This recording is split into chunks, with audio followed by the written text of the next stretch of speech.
Welcome to the last session of DrupalCon, or Drupal GovCon 2018. This is actually twice as many people as I thought would be in here for this talk. Not joking. And that was Kevin Thal, who, if you haven't seen this, go to kevinthal.com, except it doesn't work on this network yet, because I'm going to redirect to GitHub page. He told me to click that button. So shout out to Kevin, who records all of these. If you're not familiar with his work, if you go to any of the Drupal event websites and you see somebody that has, or you get to see a recording on YouTube, Kevin made that happen in the last like 3 years. So over 1,000 talks he's recorded. It's amazing. Anyway, I'm Dwayne. Not here to talk about Kevin too much. Work Pantheon. Anybody here familiar with Pantheon? Anybody here like, I've never heard of Pantheon before? Well, we had a booth. If it's not too late, we can still talk about Pantheon things. If you want to talk about any of the other stuff, I'm always happy and down to talk about that. In fact, karaoke here in Black Cat, DC, there's punk rock karaoke tonight, and all proceeds benefit a charity, which I forget the name of. If you're interested in that. My slides for this and every other talk I'll probably ever give are at mcdwayne.com, my website. It's where my everything lives, my blog and everything. And you can reach me on Twitter. I love Twitter. It's my favorite way to get a hold of people and to talk to people. And I have this ongoing project this year. Somebody can take a picture of me in front of this picture. This is my inception picture. I'll put this on Twitter or send it privately. And if I could be that guy and say, if you take a portrait or a landscape instead of a portrait, that would help me out immensely. It's got a full slide with this thing. I know. All right, so that's MC Dwayne is my. I'll put the shirt on just to do this. It's a lucky shirt. Oh yeah, Pantheon. We help people do things faster and better and scale. And if you have those concerns around scale or doing things faster and better with Drupal or WordPress, talk to us. All right. Who else is in the room though? I guess we could go around and introduce ourselves individually. We have a small enough audience. That might work, but we don't have time. Who here is a developer? Who here is a designer? Who's a project manager? Who's something else that I didn't say? Awesome. What? And just in general, like, shout out some, like, why this talk? Like, you have plenty of other places you could have been. Why this discovery talk? Anybody? Always good to learn new methods on it. Always good to learn new methods on it. I like that. It's the most important part of the process? It's the most important part of the process, is part of the title, yes. Wait, really? I swear I'm not a plant. No. Mammal. Other thoughts before we start? I've been on a couple of projects where I had no idea what we were doing or what we were going to do, and I kind of got all the way to the middle before I realized what my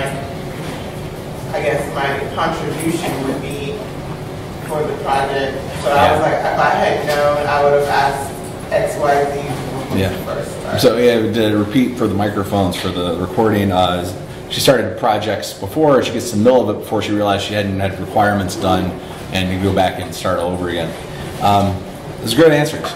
I hope we can have a conversation in this. I don't have an hour of material. I barely have 30 minutes of material, but that's intentional. I want my Q&A to turn into a group discussion, and I think we can all learn from each other. We all, collectively, you all have to know more about this subject than I could possibly know, because I'm one person and you're all of you people. So together we can arrive at answers. This is a lot of stuff where there's, as pointed out, there's a lot of new approaches. There's a lot of different approaches you can take to this. So don't walk out of here thinking this is the gospel truth. This is what I've learned through trial and error. I've been doing sales and marketing since 2005 and beat my head against every wall you can possibly think of until the wall didn't move, and eventually I figured out how to get around it or over it.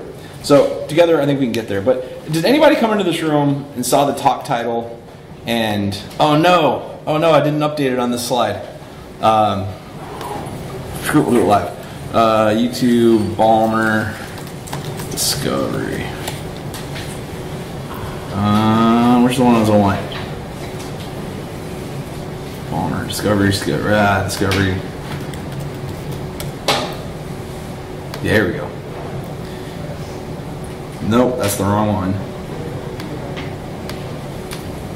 Yeah, who came in expecting to see something like this?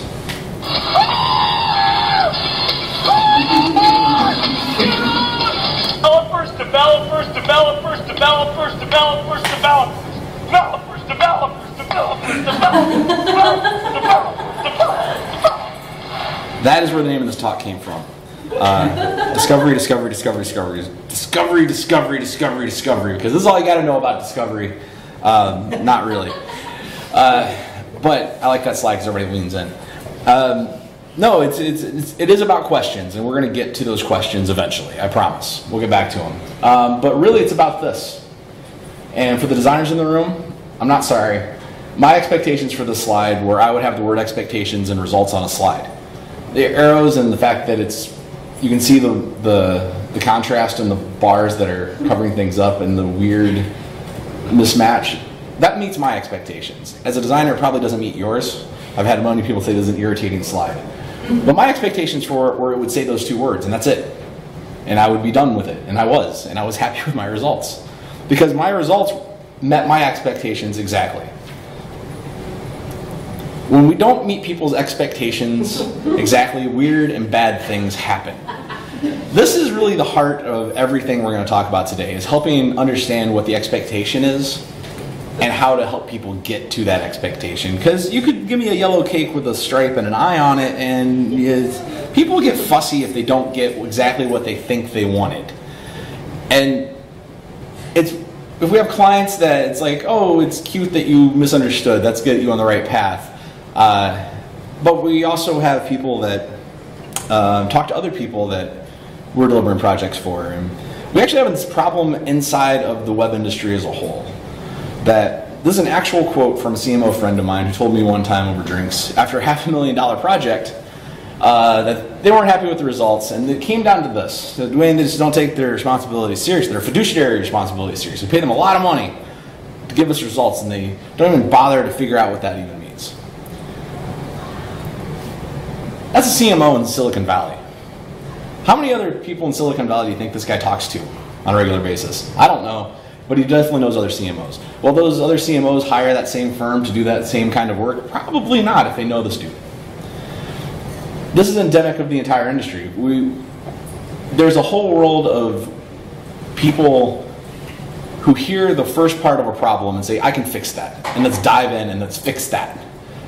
Without ever stepping back and say, what are we actually doing here? Why are we even in this room together? So that's why I say discovery is the most part of a project, is we're going to go through a methodology marrying the art and science of all of this project stuff, and more focus on the science part. What can we repeatably do and do in a methodological way to yield the similar result set? Nothing I'm going to tell you today is perfect. Nothing is a magic bullet. Just to get you thinking of turning your process into a process, because you already have a process, whether you admit it or not. Your process might be chaotic as heck, but you have one. So let's get better at narrowing that process down. When I first wrote this talk, I wrote it for salespeople, believe it or not. Understanding the discovery is part of the sales process. And it was Stanford Drupal Camp came back to me and said, this seems like it's a project management talk. Would you mind rethinking it? I said, okay. So I stepped back and I said, the most successful part of sales, I said projects. And I said, what does project mean? I stepped way back and I thought about it, and it turns out the definition I like the most is throwing something at a target. Because a project has a goal at the end. A project moves to accomplish a thing. You don't do projects that are indefinite. Those are whatever you call those. I don't know what those are. Projects have a deadline. Projects have a deliverable.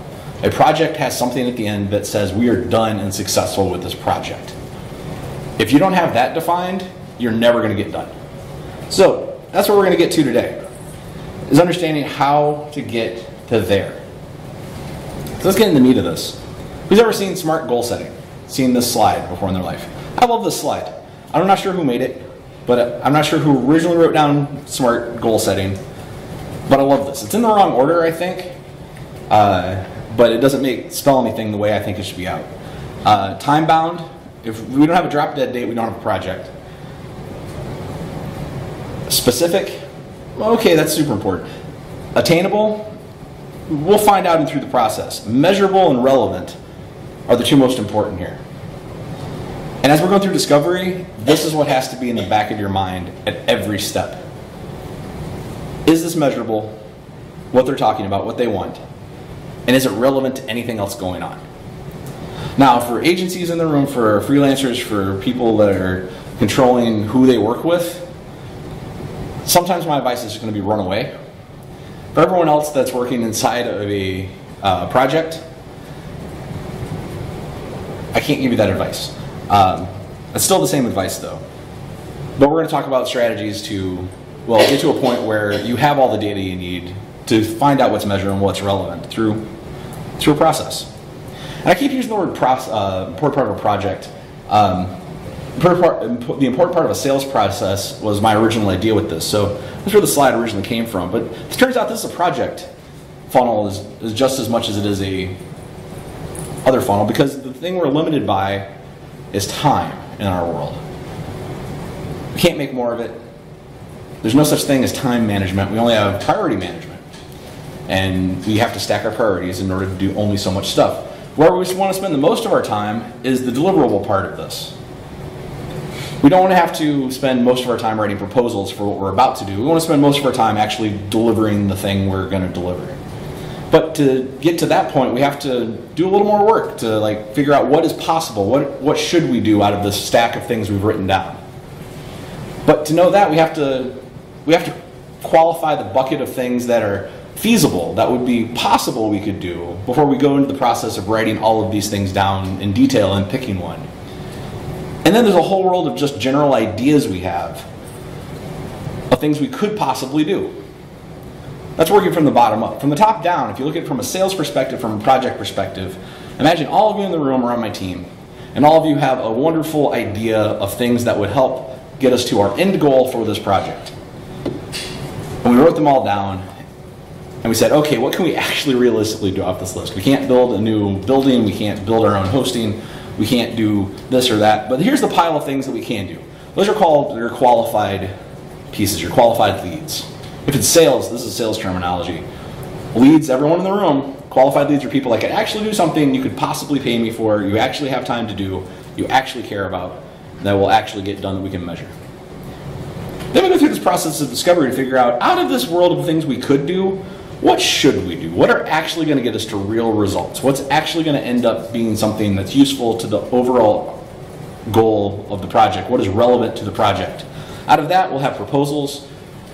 Out of that, you probably should have Asana cards or Trello cards or Jira tickets or what have you to say, this is what we would do if we executed this. And finally, deliver on the thing, that plan.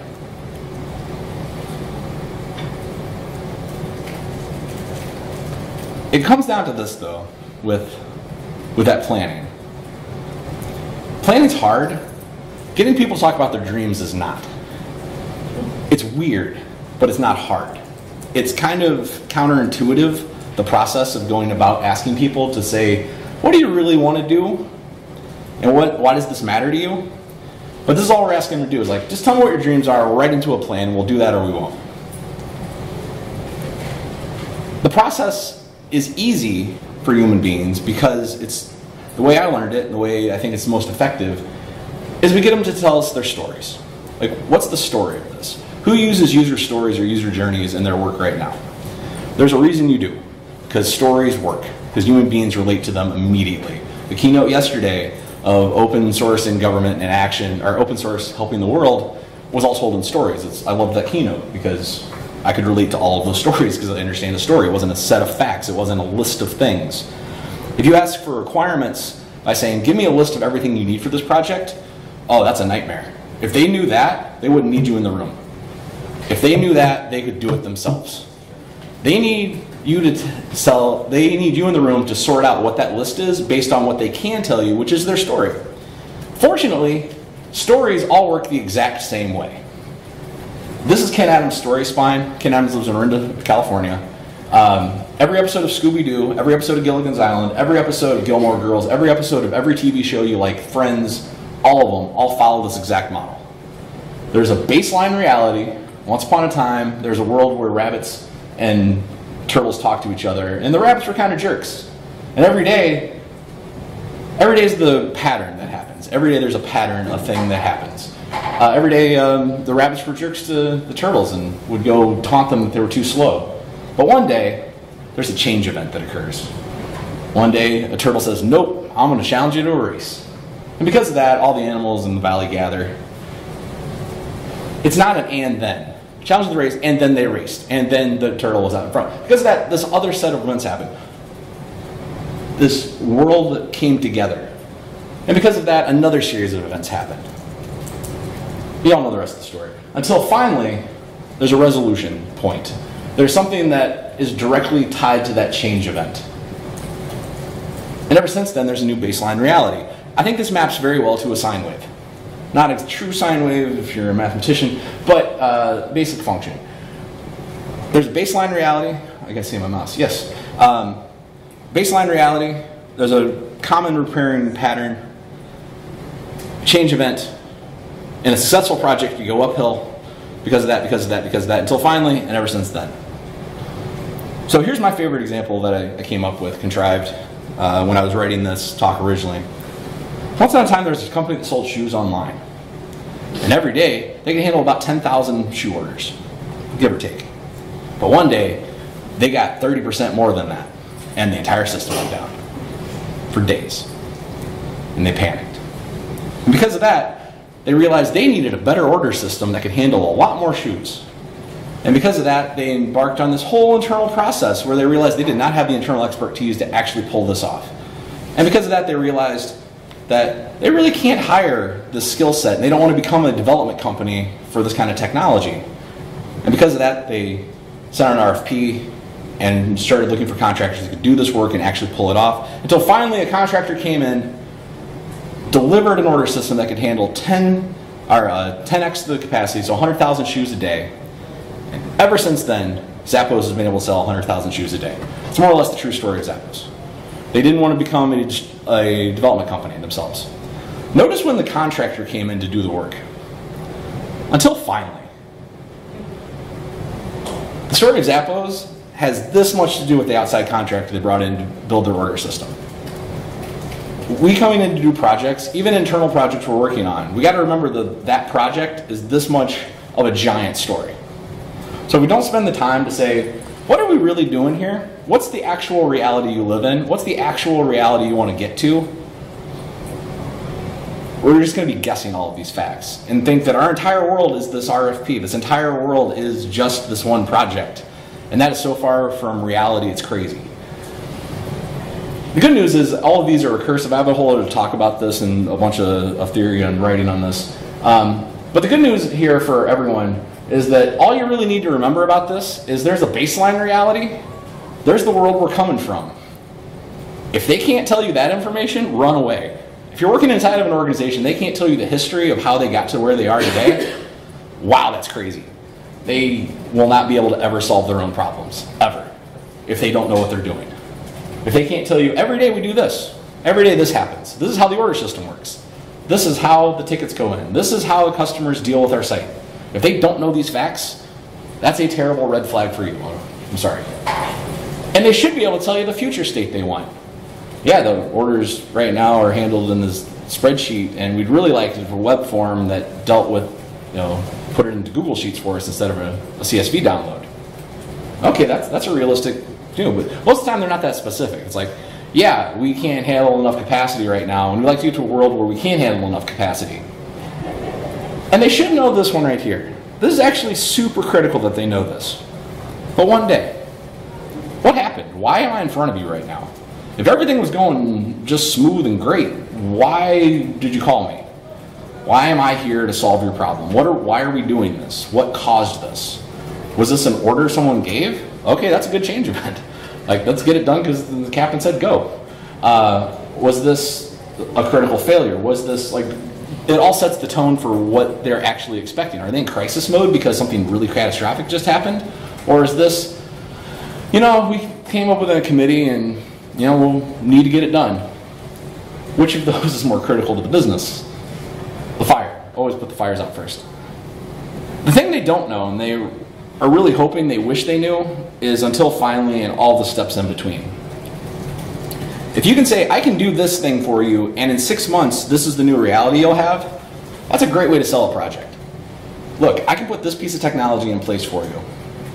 And if this happens correctly, in 6 months, here's the results. Here's the KPIs that will go up. Here is all the numbers that will pan out with this thing. Because of that is how the project works. This is awesome because you built them a roadmap from the initial conversation.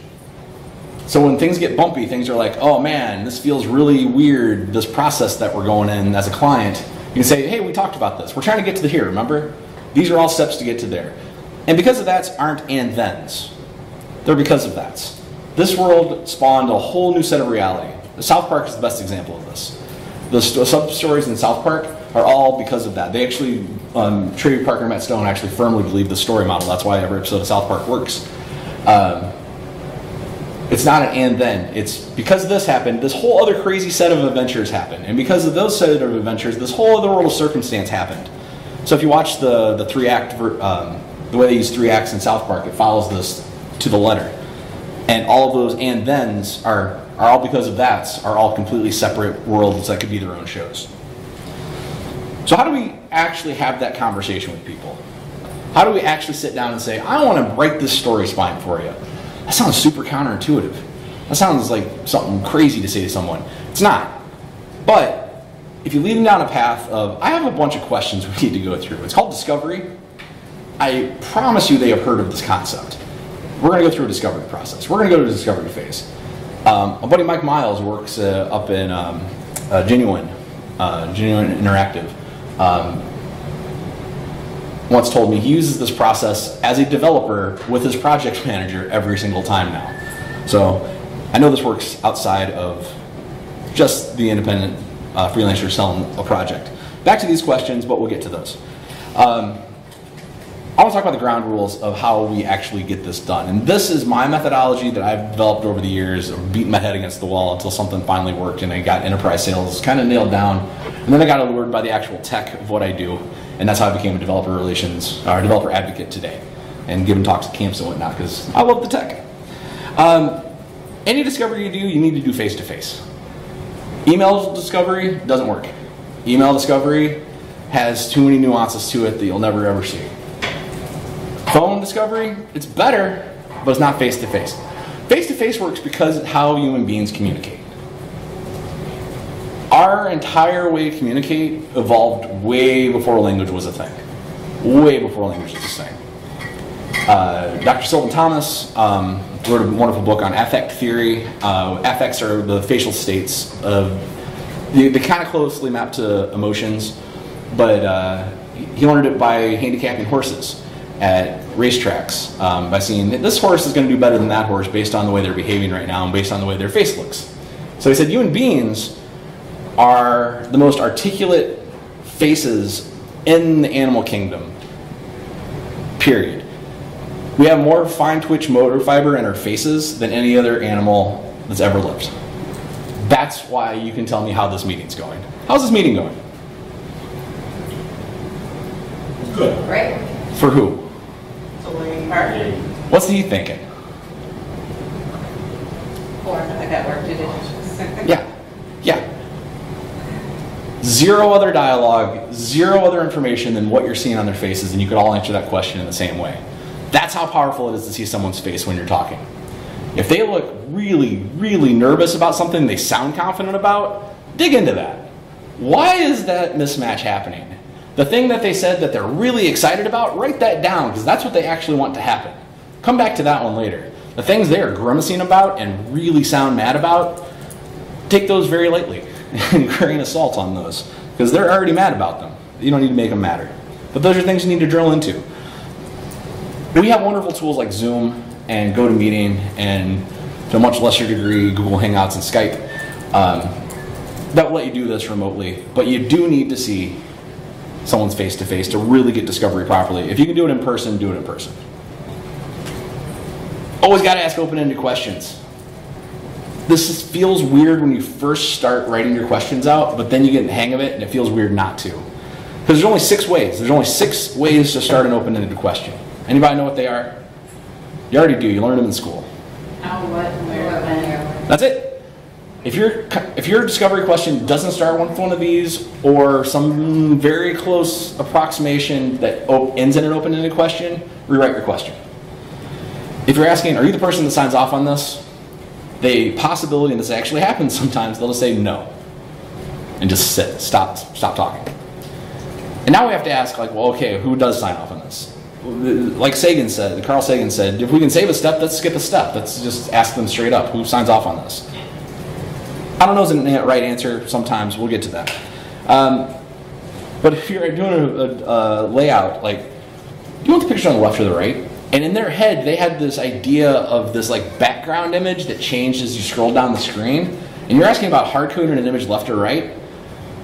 Now they're mad at you, and you have no idea why they're mad at you. You ask a very simple question. But if you had, hey, where do you imagine seeing the picture? It's like, oh, I imagine this picture in the background. You're like, we can't really do that on your budget. That's a very different conversation than them just being mad at you because you said left or right. That's a real story. That actually happens to people. Of all of the questions you ask, the one that's going to tell you the most vital, most valuable information in the entire process is why. And it feels counterintuitive to drill in again and again and again on the why. Because at some level, there's the first why where they're like, because it's in the project, we have to do this. No, but why are we really doing this? Because we don't do that, we can't do this part. And they're still telling you, like, on the surface level project. You want to keep asking why until you hit some kind of, if you're really lucky, a personal reason. Most of the time you will not get this deep. But the only reason you're in this room is you want to be here. There's a personal reason you wanted to be here today at Drupal GovCon in this room. We all have our personal reasons. Mine is because I love giving this talk. I love talking to people at camps. And it makes me very happy and giddy to be able to do this and Pantheon pay my way to come out and do this stuff. But that's my real motivators. I just love getting up here and doing this. If you can get to that point of like, well, the real reason is because like I really, really enjoy this stuff. Or in a more negative light, because if we don't do this project, my kid doesn't go to college next year. If we don't do this, I'm going to lose my house. If you can get someone on that level, they are serious. That is a motivated buyer right there. They really want to be successful in their project, and this means a lot to them. If you can get down to like, you know, this is really important to my company, this is really important to us, and I feel that I can do better, we can do better as a company if this project gets done and we do it with this particular piece that you're talking about. That's a really good answer. If they can have a real solid reason why that you've written down in Discovery, later when they get nervous, you can say, hey, remember this is important? Remember those things you told me in Discovery? Those are still true, right? Then we're still on the same page. Let's get this thing done. Again, this is not a magic bullet. This will just make your conversations a lot easier. As to paraphrase Allison Manley, who's now with Canopy, used to be with Palantir, once said in her talk, Project Management, the Musical, a spoonful of research helped the stakeholder calm down. It's very true, but it's all about the why. That's the one you got to drill into. So, listening more than you talk sounds obvious, but man, this is hard. This is a really hard one to learn, especially if you're a salesperson. Because we have this notion, or not this notion, this habit, especially if you're very technical. I've heard a problem. I've heard just enough information to know a technology that solves that problem. Time to start talking about that technology that solves the problem. Rather than, we're in discovery phase. Discovery phase is the phase where we're listening. We have to facilitate a conversation. That's about 25% of the talking in a conversation is just facilitating, asking the questions, clarifying things, responding. You're going to get asked questions. That's cool. Answer the questions. Don't be a jerk. But make them do the talking. That's why we're here. On the same note, and very importantly, never talk about yourself. The time to talk about yourself in a project was the beginning of the project and the qualification phase and the lead generation phase. And there's going to be plenty of time to talk about yourself when you're explaining what the heck you're doing in the actual delivery phase and proposal phase. This is the time where you're going to bore them to tears and be mad. They're going to be mad if you just start talking about yourself. Quick actual, who's ever picked up the phone and heard, I'm blah blah blah from blah blah blah and I'm selling blah blah blah, blah blah blah blah blah. And you're like, all right, I'm hanging up the phone now. Because that person's not listening at all. That's why we hate it. We know that they are completely tuned out. They're reading a script. They're just trying to get their calls in for the day. And they don't really care about me. Versus you calling someone, telling them their problem, and they just sit there like, I need to think about that, but yeah, I think maybe we can work something out. And they call back 2 days later and they have a full plan in place. Maybe not a perfect plan. That person really listened to you. That's what we're hoping for. You gotta set expectations with all of this. Again, I keep saying it, but this whole thing feels counterintuitive when you first start doing it. And from the other side, it's like, what the heck is going on? Why are you asking me so many questions? When can we start? I want a website. Like, all I wanted was a portal that handled new intake forms for this particular service. That's all we're talking about here. Like, no, we're actually talking about a larger project. We're actually figuring out what's going to make you happy and make everyone's goals and dreams come true at the end of the day. And we need to tell them there's a path, there's a process to this. If you go in as an expert, like a buddy here, John, original research for this, I looked up tour guide pointing path, and this is the first thing that I found on Google. And if I ever go to Gettysburg, I'm going to take this tour, have it bookmarked to this day, because I trust John, and I want to see where he's pointing me at. But I know where I'm going. Like, I feel comfortable, and I've never even been to Gettysburg in my life. If you can make your clients and internal stakeholders feel this comfortable, like, oh, that's what they're doing. Oh, I know exactly what's going on. This is what they said we're going to do. Like yesterday, they said this is what this meeting was going to be about. Yeah, we're doing the thing. Great. I hope the whole project goes this well, that they tell me what to do, what we're doing, and they did the thing that they said. And that leads to being transparent. I don't really have a lot more to say than what I wrote on the slide here, what I found someone on the internet wrote on the slide here. If they know why you're doing what you're doing, this whole process becomes a lot easier. That's the 25-75% rule. If they say, why do you need to know that? And you can say, I'm trying to holistically understand what you're actually trying to solve and really get to the root of things so we have enough data to really make sure that we got this nailed down and we don't have to come back later and rescope it. Oh, well, that actually makes a ton of sense. And they'll keep talking. Again, that feels a little weird when someone says, why do you want to know that?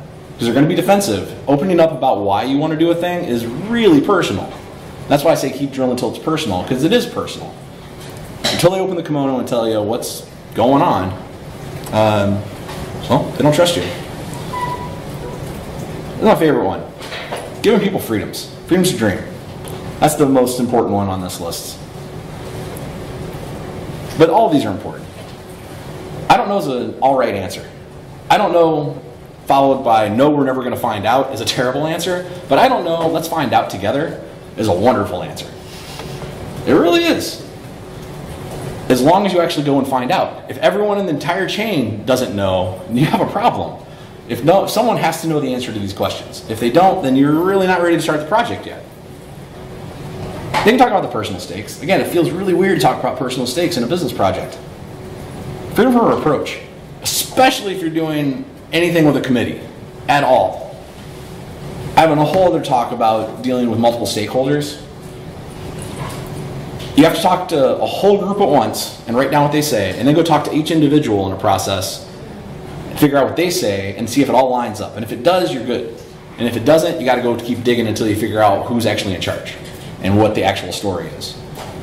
You got to tell them, look, this is a conversation between me and you. I'm just trying to understand what's going on here. I'm not going to like run back to Jill over in accounting and tell her what you said about this. I just want to understand your position. No reproach from me. You can say anything. I'm just here to do a job. And I'm never going to tell anybody your crazy thoughts. The last one, freedom to dream. My favorite thing that got results when I was in sales was like, tell you what, let's just imagine I gave you a magic wand. You waved it, and what happened? Like, how does this end?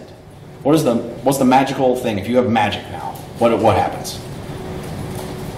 And I've had so many conversations, again, face to face, where people are like, huh, no one's ever asked me that before. What would I do? And then they solve their own problem and you just go implement it. But the point of all of this is there should be a process you have in place. This was mine that I'm sharing with you.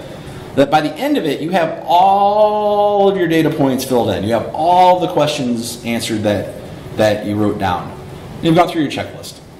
I like a pilot checklist because my favorite thing to hear on an airplane, and I'm on airplanes a lot, is disarm doors for departure and stand by for all call.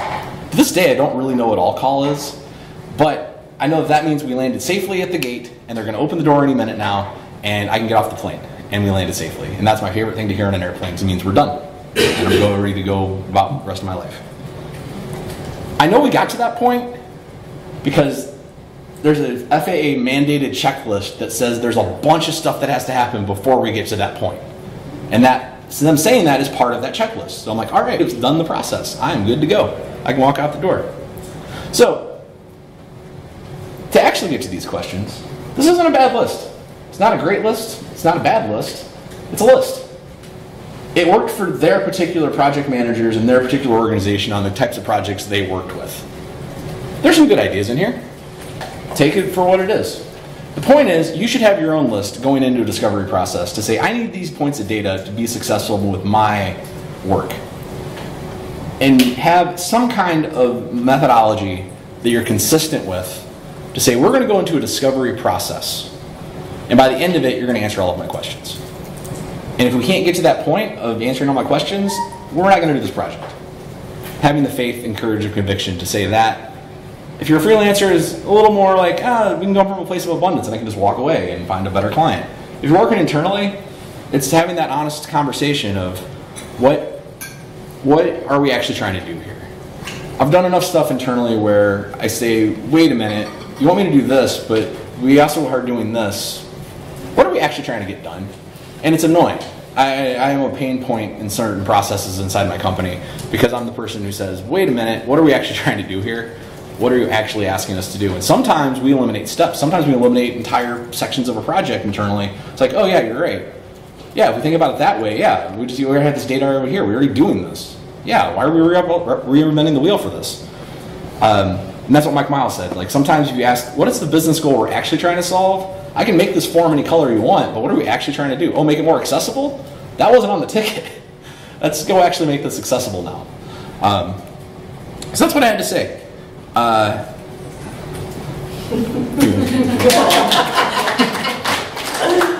Still from Andrew Northrock in the WordPress community. But that's it. We don't spend the rest of the time asking y'all what you think about this stuff. I'll answer any specific questions you had about my presentation, but that's what I'd like to get to is hearing your thoughts on this stuff. And I have a question for you if nobody else has a question for me. No, if you have a question. So you mentioned the listening rule of 75-25 talk. It's a general rule of thumb. So how does one get to closer to the 75 when I'm a talker? Open-ended questions and closing your mouth. Yeah. Biting your tongue is hard. Again, that's part of why I keep saying it's counterintuitive. Your brain kicks in. Everybody wants to say, I can do it, and prove we can do it immediately without knowing what it fully is all the time. So just learning patience of inhaling, counting to 10 is actually a really good thing that I used to do. Like whenever I needed to say something in a meeting, like inhaling, waiting for anybody else to like bring something up, and then talk. But those are normally when I'm asked questions, specifically inside the discovery phase. Again, discovery is a specific part of the process. And selling your services and actually delivering your services, you're going to talk about yourself nonstop. So, but I have a question. And go for it. Yeah, one other thing. I know when you were showing, of course, that stock image of that coming out and starting discovery, and of course the demand looking down at the notes, one of the things that I tend to do, if I'm going out and talking to somebody, especially on a project, and I do freelance work as well, is I'm out here and I start taking notes. So do you recommend, because I one time had seen a presentation by a leading studio here in DC a few years ago about discovery, but they recommended this. When they go out and do discovery, they have a minimum team of 2, because one person will be doing the talking and the other will be doing the recording, because you miss That makes sense. That makes a lot of sense. Anybody else do that? Like go out in teams of 2? I work at Pantheon, and that's exactly what we do on our user research. One person has the questions in front of them, and that person does nothing but ask questions, and then the other person is on the side just like transcribing as quickly as possible. Mm-hmm. Like it lets you focus on listening, and it's great. It is fantastic. Yeah, and if you have access to your internal sales sales notes, like you have Salesforce, and you can go actually look at their notes. Go look at the difference between the note quality and conversation they have with the client, and anytime a sales engineer is on the call and the sales engineer is doing the talking. I guarantee you it's night and day. It's been true of my personal notes and every other sales rep I've ever looked at the notes of. Because it's that exact thing. You have some person engaging, and then you can know, oh, this is actually what's going on, instead of, these are the things they said because I was talking. Very different. Question I always have, and this is more for the agency freelancers in the room, but I should ask that in my poll at the beginning, instead of developers, designers. Anyone here an agency works, not a government agency, a web development agency? Awesome. Or freelance on the side or anything like that. And who here works internally to a team inside of an organization? Awesome.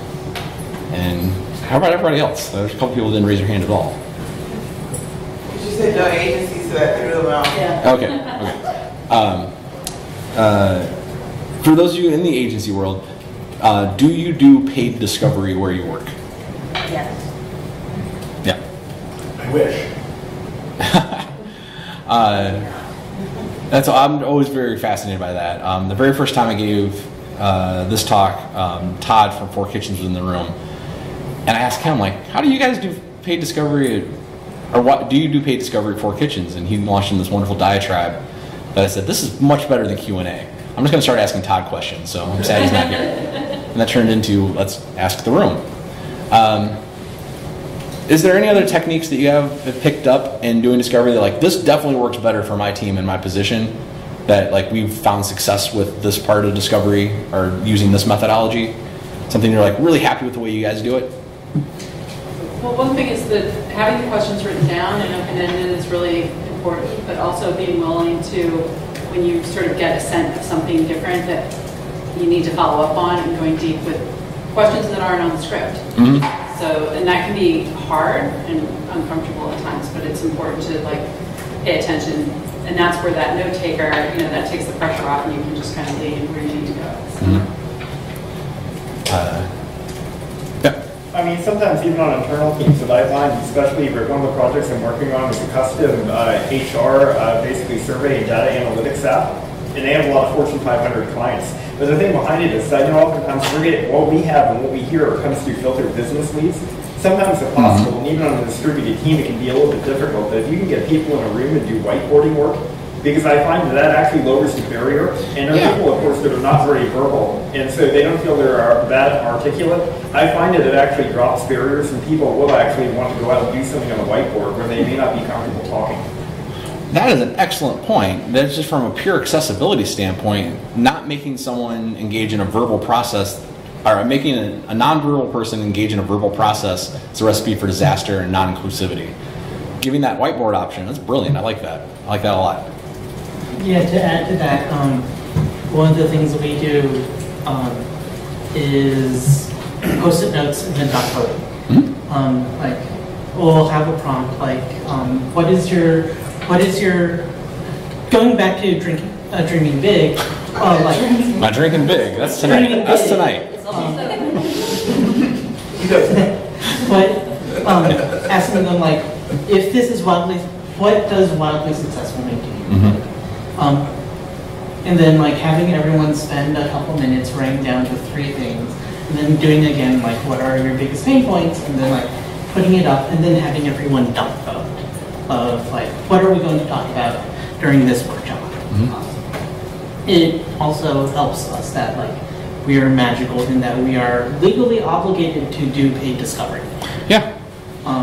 And I wish it kind of puts us in this magical world, but I wish we weren't in a magical world where everyone should be doing paid discovery, because that's how you actually get to figure out what a good project is instead of having blind pitches or spectral pitches that end up having, like, outside agencies build shitty stuff for government, because government doesn't know how to do otherwise. But if we can... I'm coming on that section. But yes, actually curious on the length of discovery processes here. Like, what do people consider like an ideal length of discovery? I have an answer that's in my head on this, but I'm always curious to, again, what the room thinks on the ideal length of a discovery process should be. Length in terms of hours, in terms of months? Yeah. Months, sometimes. Yeah, months sometimes. But, like, does anyone like have a hard cap? Discovery is this. Like, it's this on the calendar. Seems to me the answer is it depends. Yeah, that's my answer. It's a very non-committal answer, but it takes until you're done. And that's a super important distinction. It takes until you are done. Your discovery process is your process. You're the pilot. You're the one driving this whole darn thing, not the client. And it feels, again, discovery is counterintuitive. It feels like we should say, all right, we're ready to go and you're ready to sign the check. But we're not ready to go until you've answered all my questions and I know what to actually propose to actually fix the problem. That might be a phone call. If it was, I want to sell you this mouse, the entire discovery process is, do you want to buy a mouse and do you have $2? That's the entire process. And if you say yes to those things, we transact and I sell a mouse I don't own and I make $2. That's the entire process. But that's still a process. A kid walks into an ice cream store and says, I would like ice cream. And the man behind the counter says, what kind of ice cream? And the kid sits there and says, well, what kind do you have? And they get into a whole discovery process. The whole thing takes less than 2 minutes, hopefully, if you're the ice cream owner. And you walk away, the kid walks away happy and you walk away with money. If you're buying enterprise software, 18 months is a realistic long-term discovery process. That sounds ridiculous, but I've been in sales deals that have taken 3 years. Things that I didn't start, that I had to restart discovery when I started on, and then due to budgets and blah, blah, blah. But we weren't ready to actually ever give them a proposal until that 3-year mark into the process. Because they always kept back and unqualifying themselves, so that really wasn't a true example. But point is, it takes as long as it takes till you feel comfortable saying, I can write this proposal. Because at the end, go back to this. Dude, that's why I love the funnel. At the end, we want to spend all our time in delivery, which means the proposal process should be as automated as possible, because we just wrote down everything we learned in discovery into a doc form that says, this is what I'm going to do to solve your problems that you described to me in the discovery process. And we know we're done because you can write the proposal based directly off your notes. And that's also why clients have issues with the discovery. Yeah. Because you can't really tell them what it's going to cost. No, it's a painful thing. That. So Anne Stefanik from Canopy always does, it's like a minimum, I think, of 2 weeks engagement. It's like $6,000 or $8,000 for their projects. But they know that is a beginning minimum. Like that's the smallest amount of time they're willing to spend. If I'm remembering right, I have to go back and check my notes on that. Pacific Northwest Drupal, I gave a similar talk, and that's where she talked about her discovery process. I know that's online because Kevin was there. So Pacific Northwest Drupal back in February, I think. I work at an agency, and I have a number of prescriptive clients. So if you think about the story line, thank you.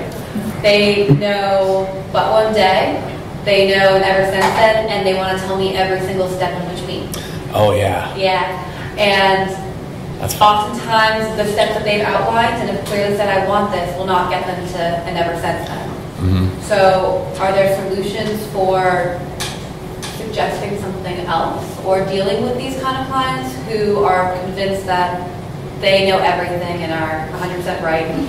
You should do exactly what they say. I honestly, this is kind of a joke answer, but I honestly think it's if they're paying you by the hour, do whatever they tell you, because that will go on forever and that's a steady paycheck.